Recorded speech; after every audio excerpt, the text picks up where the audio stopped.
નમસ્કાર નમસ્કાર નમસ્કાર નમસ્કાર નમસ્કાર વિદ્યાર્થી મિત્રો, આપ સૌનું મારી YouTube ચેનલ પર હાર્દિક સ્વાગત છે કે જેમાં ધોરણ 12 કોમર્સ એસપીસીસી વિષયના આપણે 3 અને 4 ગુણના પ્રશ્નોની સમજ મેળવી રહ્યા છીએ. એમાં પાર્ટ 1 ના એકાદ બે આપણે પ્રશ્નોનું આખી લિસ્ટ પૂરું કર્યું છે અને પાર્ટ 2 ની અંદર આપણે બીજા પાર્ટની અંદર આવ્યા છીએ. આપણે તો શરૂઆત કરીએ આપણે એસપીસીસી વિષય 3 અને 4 ગુણના પ્રશ્નો. ઓકે, પાર્ટ 2 માં 3 માર્કનો એક પ્રશ્ન છે, ચેપ્ટર નંબર 2. બે પ્રશ્નો અગાઉના વિડિયોમાં લીધેલા છે અને અત્યારે હાલ ત્રીજો પ્રશ્ન આપણે લઈ રહ્યા છીએ. સંચાલકો શેર ફેરબદલી નો ઇનકાર કરી શકે? Question mark. અથવા વિધાન તરીકે પણ પ્રશ્ન પૂછાય, સંચાલકો શેર ફેરબદલીનો ઇનકાર કરી શકે છે? આ વિધાનને સમજાવો. 3 ગુણના સંદર્ભમાં પ્રશ્ન તમારો. તો આન્સર, જ્યારે શેરની ફેરબદલી માટેની કંપની દ્વારા જોગવાઈઓનું પાલન કરવામાં આવ્યું ન હોય. રિપીટ કરું છું, જ્યારે શેર ફેરબદલી માટે ની કંપની દ્વારાની જોગવાઈઓનું પાલન કરવામાં આવ્યું ન હોય ત્યારે કંપની શેરની ફેરબદલીનો ઇનકાર કરી શકે છે. રિપીટ કરું છું, જ્યારે શેરની ફેરબદલી માટેની કંપની દ્વારાની જોગવાઈઓનું પાલન થયું ન હોય અથવા પાલન કરવામાં આવ્યું ન હોય ત્યારે કંપની શેરની ફેરબદલી માટે ઇનકાર કરી શકે છે. જો શેરની ફેરબદલી સામે કોઈ વાંધા અરજી આવી હોય, એટલે કોઈએ વિરોધ કર્યો હોય, તો શેરની ફેરબદલીનો ઇનકાર થઈ શકે છે. જો શેરની બજાર કિંમત અનુસાર શેરની ફેરબદલીના ફોર્મ પર સ્ટેમ્પ લગાડેલો ન હોય તો સંચાલકો ફેરબદલીનો ઇનકાર કરી શકે છે કે અમે બીજાના નામ પર અથવા તમારા નામ ઉપર ટ્રાન્સફર નહીં કરી આપીએ. કંપની રજિસ્ટ્રારે શેરની ફેરબદલીની મનાઈ ફરમાવી હોય અથવા અદાલતે આદેશ આપ્યો હોય ત્યારે પણ શેરબદલીનો ઇનકાર કંપની દ્વારા થઈ શકે છે. સંચાલકો શેર ફેરબદલીનો ઇનકાર એટલે કે ના પાડી શકે છે. આ ઉપરાંત કંપની નિયમન પત્રમાં જે જોગવાઈઓ કરી હોય તે અનુસાર શેર ફેરબદલી માટે ના અથવા ઇનકાર કરી શકે છે. આમ વાજબી કારણોસર સંચાલકો શેર ફેરબદલીનો ઇનકાર કરી શકે છે. વિદ્યાર્થી મિત્રો, એક થોડું ઝડપથી રિવિઝન કરી લઈએ છીએ. આ પ્રશ્નનો નાનો પ્રશ્ન છે, 2 ગુણમાં બી ક્રોસમાં જઈ શકે છે, પણ મેં 3 ગુણમાં નાખ્યો છે. પણ ભૂલાય નહીં, મારી YouTube ચેનલને લાઈક, શેર, યોગ્ય કોમેન્ટ અને સબસ્ક્રાઇબ કરવાનું અને કહેવાનું, જેથી વધુને વધુ આવા સારાના સારા વિડીયો આપણે બનાવી શકીએ. ઇકોબીએના સંદર્ભમાં જો કન્ટિન્યુટી રહેશે, અત્યારે હાલ એસપી ને આપણે રાખવાના છીએ. જે સુધી કામ થશે તે સુધી એ પ્રમાણે આપણે કન્ટિન્યુ રાખવાના છીએ, કારણ કે પાછા આપણે કામમાં વળી જઈશું ક્લાસીસના, તો થોડા કદાચ સમયના અભાવને કારણે કદાચ કે પડે તો થોડો એ કેપનો પણ સહકાર આપજો. રિપીટ કરી લઈએ, સંચાલકો શેર ફેરબદલી દરનો ઇનકાર કરી શકે છે. વિધાન સમજાવો. તો હા, જ્યારે શેરની ફેરબદલી માટેની કંપની ધારાની જોગવાઈઓનું પાલન કરવામાં આવ્યું ન હોય ત્યારે કંપની અથવા સંચાલકો શેરની ફેરબદલીનો ઇનકાર એટલે કે ના પાડી શકે છે. બીજું, જો શેરની ફેરબદલી સામે કોઈ વાંધા અરજી આવી હોય તો પણ શેર ફેરબદલી દર માટે ઇનકાર સંચાલકો કરી શકે છે. 3, જો શેરની બજાર કિંમત પ્રમાણે શેર ફેરબદલીના ફોર્મ પર સ્ટેમ્પ લગાડેલો ન હોય તો પણ સંચાલકો ફેરબદલી માટે ના એટલે કે ઇનકાર કરી શકે છે. 4, કંપની રજિસ્ટ્રારે શેરની ફેરબદલીની મનાઈ ફરમાવી હોય અથવા અદાલતે આદેશ આપ્યો હોય ત્યારે શેર ફેરબદલી માટે સંચાલકો ઇનકાર કરી શકે છે, ના પાડી શકે. અને 5, આ ઉપરાંત કંપનીના નિયમન પત્રમાં જણાવી છે, તમે જોગવાઈઓ લખી દીધી છે, તો તે પ્રમાણે પણ સંચાલકો શેર ફેરબદલી માટે ના પાડી શકે છે. આમ ટૂંકમાં વાજબી કારણોસર સંચાલકો શેર ફેરબદલી માટેનો ઇનકાર કરી શકે છે. ઓકે, આગળ એક પ્રશ્ન લઈએ છીએ દીકરાઓ.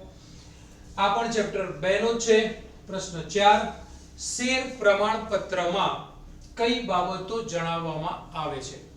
શેર પ્રમાણપત્રમાં કઈ બાબતો જણાવવામાં આવે છે, જે આપણે શેર સર્ટિફિકેટ કહીએ છીએ તે. તેમાં કઈ કઈ વિગતો લખેલી હોય છે? તો નીચેની વિગતો લખેલી હોય છે, તેના ધ્યાન દોરી લઈશું ઝડપથી સમજવા માટે. નંબર 1, કંપનીનું નામ, રજિસ્ટર્ડ ઓફિસનું સરનામું અને સત્તાવાર થાપણ. કેટલી ફંડ ભેગું કર્યું છે તે છે કેટલાકમાં. કંપનીનું નામ, રજિસ્ટર ઓફિસનું સરનામું અને સત્તાવાર થાપણ. 2, શેરનો તેમજ પ્રમાણપત્રનો અનુક્રમ નંબર, ઇન્ડેક્સ નંબર. 3, શેર ધારકનું નામ એટલે ધારણ કરનારનું નામ અને એનું સરનામું. 4, ધારણ કરેલ શેરનો પ્રકાર અને સંખ્યા. 5, શેરની મૂળ કિંમત અને શેર દીઠ ચૂકવેલી કિંમત. 6, શેર આપ્યાની તારીખ અને જે તે દિવસ હોય તે તારીખનો. 7, સંચાલકો અને જોઈન્ટ સેક્રેટરીની સહી. 8, કંપનીની સામાન્ય મહોર. અને 9, શેર પ્રમાણપત્રમાં પાછળના ભાગમાં શેર ફેરબદલી અંગે જરૂરી ખાનાઓ આપેલા હોય છે. ફરીથી રિપીટ કરી લઉં. શેર પ્રમાણપત્રમાં કઈ કઈ બાબતો જણાવવામાં આવે છે?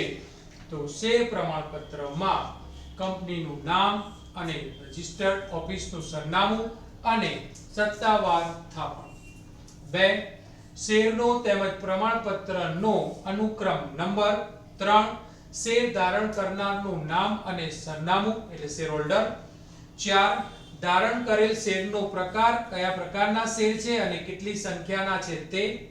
5, શેરની મૂળ કિંમત અને શેર દીઠ ચૂકવેલી કિંમત. 6, શેર આપ્યાની તારીખ અને એ તારીખે કયો દિવસ હતો તે.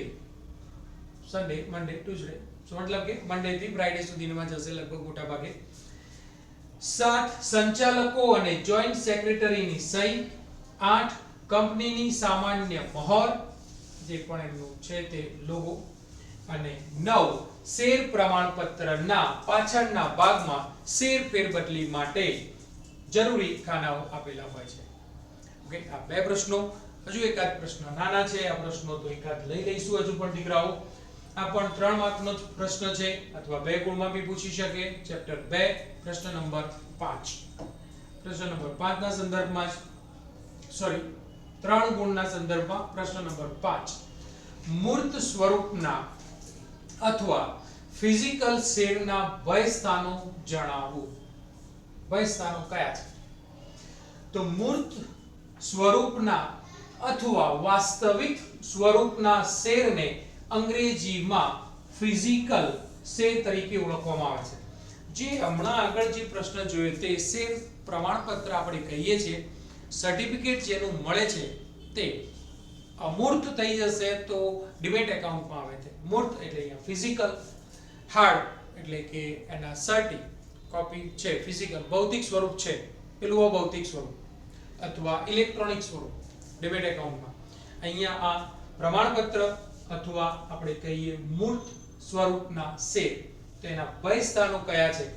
તો વન બાય વન આમ તો અલગ અલગ રીતે બોલી શકાય, પણ તેમ છતાં પહેલા એ સમજી લઈએ કે મૂર્ત સ્વરૂપના અથવા વાસ્તવિક સ્વરૂપના શેરને અંગ્રેજીમાં ફિઝિકલ શેર તરીકે ઓળખવામાં આવે છે.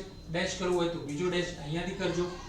આવા શેર કયા ભય સ્થાનો છે? ફાટી જવાનું, કાગળ છે, સર્ટી છે, જેમ ફિક્સ ડિપોઝિટના સર્ટી આવે છે અથવા બીજા કોઈ પ્રકારના સર્ટી છે, તો એવા પ્રકારના શેરના સર્ટી આવતા હતા. હવે ને વર્તમાનમાં તો બધું ડિમેટ એકાઉન્ટ ઉપર જતું રહ્યું છે ઓનલાઈન.